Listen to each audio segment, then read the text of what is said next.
Class 10th और प्रश्नावली 12वीं पृष्ठीय क्षेत्रफल आयतन वेरी मोस्ट प्रश्नावली है। पहले 4 प्रश्नावली थी, अब 2 ही रह गई है। तो आज 12.1 में से मैं 2 सवाल लेकर के आया हूँ, वेरी वेरी मोस्ट है। तो पहला सवाल आपको बेटा दिखाई दे रहा होगा, 2 घनों जिनमें प्रत्येक का आयतन 64 है। बेटा ये 2 घन बनाए, ये पहला घन है, ये दूसरा घन है, प्रत्येक का आयतन 64 है, ये भी 64 है, ये भी 64 है। इनके संलग्न फलकों को मिला करके इनको बेटा जोड़ दिया, देखो इस टाइप से जोड़ दिया है ना। पहले ये घन था, फिर ये घन था, और इन दोनों को जोड़ा तो बेटा ये घना बन गया। अब ये घना बन गया ना, क्योंकि ये पहला घन, ये घन आपका सेकंड, अब इनको जोड़ के बनाएंगे तो ये घना बन गया। अब इसका निकालना है संपूर्ण पृष्ठीय क्षेत्रफल, ठीक है। तो अपन हल कैसे करेंगे वो देखो। अब अपने पास देखो यहाँ पे चल रहा है बेटा आयतन, ऊपर देखो आयतन चल रहा है सेंटीमीटर क्यूब। अब इसी को लेकर चलेंगे, तो देखो यहाँ लिखेंगे अपन, और इसको कैसे हल करना है वो आप देखो बेटा। मैं यहाँ हल कर रहा हूँ, तो मैंने यहाँ पे लिखा घन का आयतन, और घन के आयतन का सूत्र होता है बेटा भुजा की क्यूब, ठीक है। और भी कितना 64, तो बेटा यहाँ पर रख दूंगा मैं 64, यहाँ पे आ जाएगा ए की घात क्यूब, ए की घात 3। अब अपन 64 के खंड करेंगे कितनी बार, 3 बार, क्योंकि यहाँ पर घात 3 है। तो खंड होते हैं बेटा इसके 4 गुणा 4 गुणा 4 बराबर ए की घात क्यूब। 4 चौको 16, 16 चौको 64, ठीक है बेटा। अब देखो ये 4 कितनी बार है, 3 बार, तो 4 के ऊपर मैंने 3 लगा दिया, ए क्यूब यूँ के लगा दिया, ठीक है। अब 3 से 3 कट गया, तो ए की वैल्यू कितनी आ गई बेटा 4, यानी भुजा कितनी आ गई 4। तो बेटा ये देखो, ये 4 है, ये भी 4 है, ये भी 4 है, तो ये भी 4, ये भी 4, ये भी 4, क्यों है सबके बराबर, क्योंकि इनके आयतन बराबर है। अब अपन क्या है, इस घनाभ का मेजरमेंट ले लेते हैं। तो बेटा ये 4 है, तो ये 4 और ये 4, तो इसकी लंबाई कितनी हो गई 8, ठीक है। ये तो 4 ही रहेगी, 4, और ऊंचाई भी 4 रहेगी, अर्थात लंबाई 8 हो गई, चौड़ाई 4, ऊंचाई 4। अब इससे अपन निकालेंगे संपूर्ण पृष्ठीय क्षेत्रफल।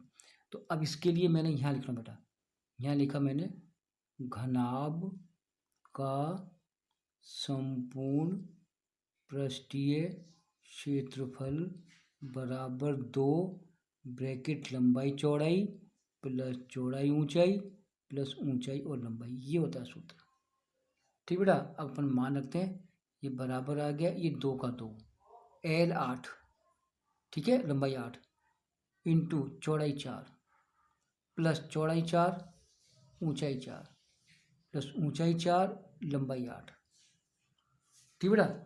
चलिए चलिए चलिए चलिए, यहाँ पर आ गया बराबर, ये 2 का 2, ये करेंगे तो 8 चौ 32 प्लस 4 चौको 16, फिर 8 चौ 32, ठीक है। अब आप ध्यान से देखो बेटा, ये 2 का 2 इंटू इंटू क्यों लगाया, क्योंकि इनको जोड़ेंगे, तो 32 32 64 और 16 हो गया आपका 80। अब इनको गुणा करेंगे तो 160 सेंटीमीटर स्क्वायर, ये इसका हो गया बेटा संपूर्ण पृष्ठीय क्षेत्रफल, ठीक है। अब इसका एक दूसरा प्रश्न और है, वो हल करते हैं अपन। प्रश्न नंबर 2, कोई बर्तन खोखले अर्धगोले के आकार का है, अर्धगोला यानी कि आधा गोला के आकार का है, जिस पर एक बेलन अध्यारोपित है, यानी कि उससे बेलन जुड़ा हुआ है, अध्यारोपित मतलब जोड़ा हुआ है। गोले का व्यास कितना है बेटा 14 सेंटीमीटर, ठीक है।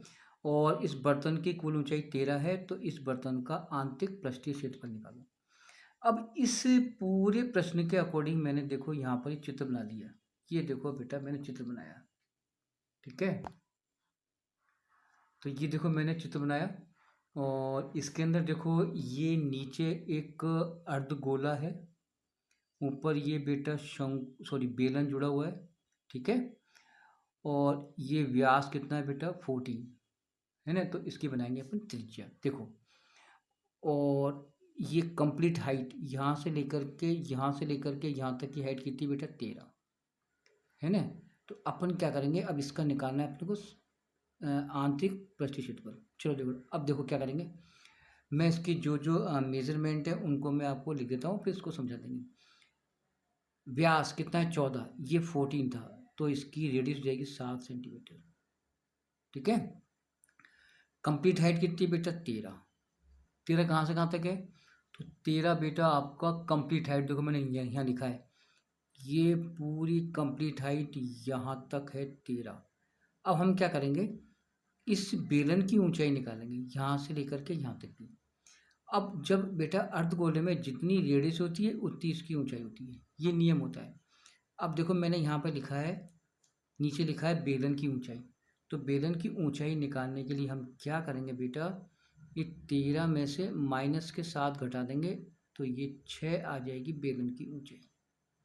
ठीक है, अब हम क्या करेंगे, इसका सूत्र लिख करके और इसको हल करते हैं।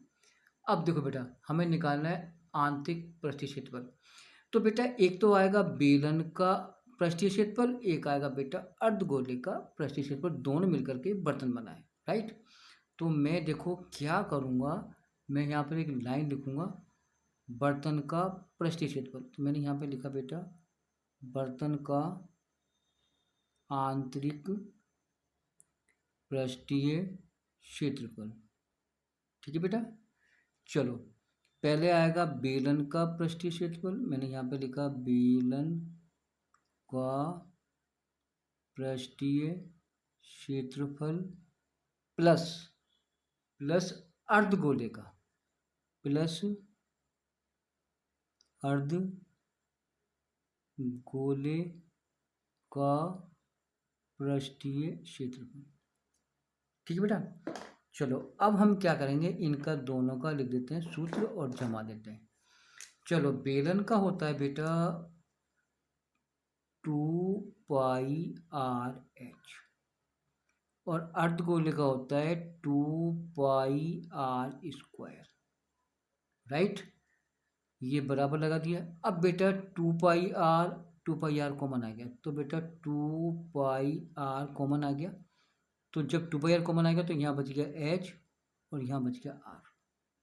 ठीक है, चलो अपन मान रखते हैं, ये 2 का 2, पाई का मान रखा बेटा मैंने 22/7, r कितनी थी बेटा 7, तो r आ जाएगी 7, फिर इंटू, फिर ब्रैकेट h बेटा हमने निकाल दी 6। ठीक है ना, ये बेलन की ऊंचाई। तो क्योंकि यहाँ पर देखो ये बेलन का सूत्र है, तो h और r तो 7 है। चलिए बेटा ये 7 से 7 कैंसिल, अब देखो ये आ जाएगा 22 दूना 44 इंटू ये जुड़ जाएगा 13। ठीक बेटा, अब इसको गुणा कर लो, 13 चौकू 52, हासिल का 5 और 52 5 57, तो ये आ जाएगा 572 सेंटीमीटर स्क्वायर। तो ये आपका आ जाएगा बेलन का संपूर्ण पृष्ठीय क्षेत्रफल। ठीक है, सॉरी बेलन का नहीं, बर्तन का। तो इस प्रकार से मैंने 2 प्रश्न लेकर के आया हूँ और प्रश्न भी लाऊंगा, तो आप मेरे साथ बने रहें। धन्यवाद।